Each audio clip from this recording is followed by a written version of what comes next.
Picking us up from television here in the last half hour, we had Mr. Kennedy talking about the issue of immigration. Mr. Kennedy, you've been to the border, you've seen the crossings coming across. Really, this is a massive humanitarian crisis. So as president, what would you do about it? Yeah, can I describe it first, kind of what I saw? Because I flew down to Yuma, and then at 1 o'clock arrived at the 1 o'clock a.m. arrived at the border. And the first group when I arrived there was a group coming across of about, I think it was 2 busloads, it was about 100 and maybe about 100 people who were all West Africans. So I had expected I'd see a lot of Central Americans, people from Salvador and Panama and Guatemala, but that's not what it was. It was all Africans, African men, military age. Most of them were from Senegal. Next group that came across and they're just waiting in line to cross. Hundreds and hundreds of people. They come in buses of 55 each, and they're let off about a half mile, and then they walk to the gap in the fence, and they walk around. The next group, I went and talked to them, and there was only 2 families that were from Latin America, one from Colombia, one from Peru. The rest were from Azerbaijan, Uzbekistan, Tibet, Kazakhstan, Nepal, China, Pakistan, Afghanistan, Eastern Europe. And what's happening, and as I said, it's the insanity of it. They're brought across, they're fingerprinted to see if they have criminal records. If they don't, they're asked one question by the Border Patrol: do you have a contact in this country? And if they say yes, the Border Patrol says, can you put us on the phone with that contact? If they can do that, if they can get them on a cell phone, the Border Patrol asks them, if we put this family on an airplane, will you pick them up at Minneapolis or San Diego or Chicago or New York? And if that person says yes, and they take them to the airport, FEMA pays for their ticket, and they go anywhere they want in the country. 7 million people have come across. The cartels control all the immigration, and they have shifted from drug smuggling to make this one of their big, profit lines. So they are sending videos, social media videos all over the world, recruiting people from countries. They have lawyers who are working with them in other countries. They tell them exactly what to do. You get on a plane to Mexico City. The cartels help you get a visa in Mexico City for Mexico. They then put you on an internal plane to Mexicali. The cartels have a parking lot filled with buses at Mexicali.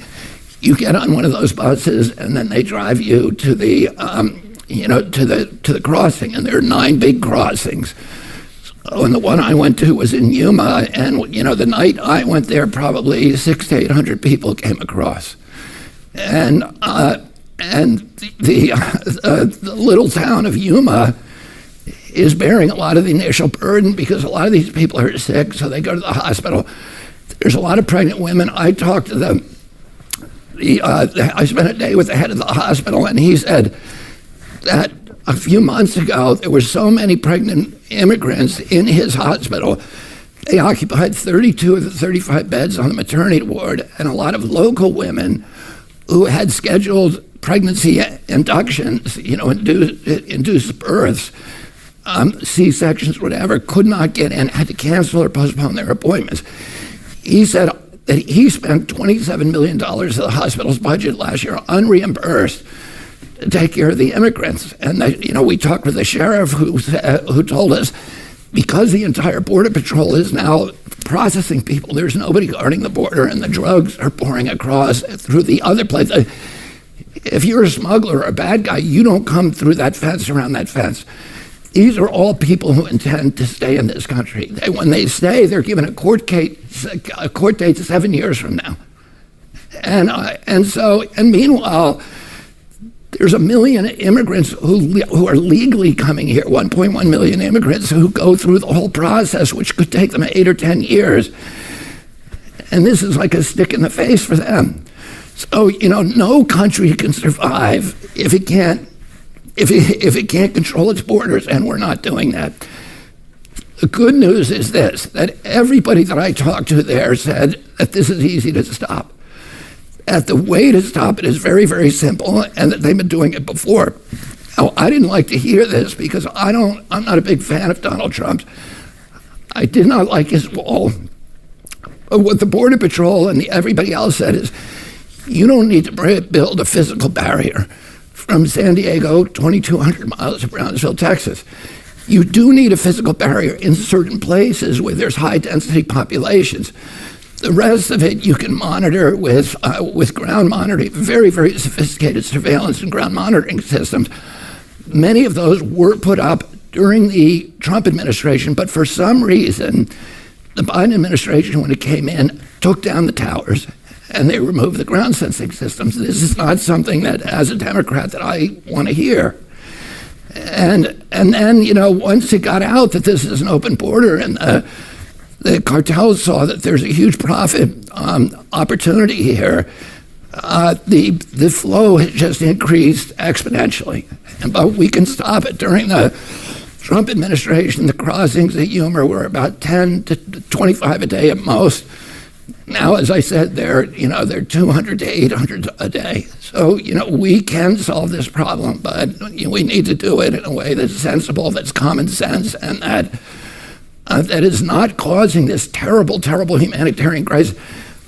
From where I sat on the border, there's a tree that you can see on the other side of the fence, but it's in U.S. territory. It's called the rape tree. And it's where the cartels extract their final payment from women who come across, sometimes from children. The Border Patrol watches helplessly while they do this. I talked to people, this Peruvian family that I talked to that had lost their life savings because the cartels rob them, they beat them, they extort them, they exploit them, and ultimately they rape them. And this is a humanitarian crisis that that we're creating through government negligence, and we need to end it for everybody's sake.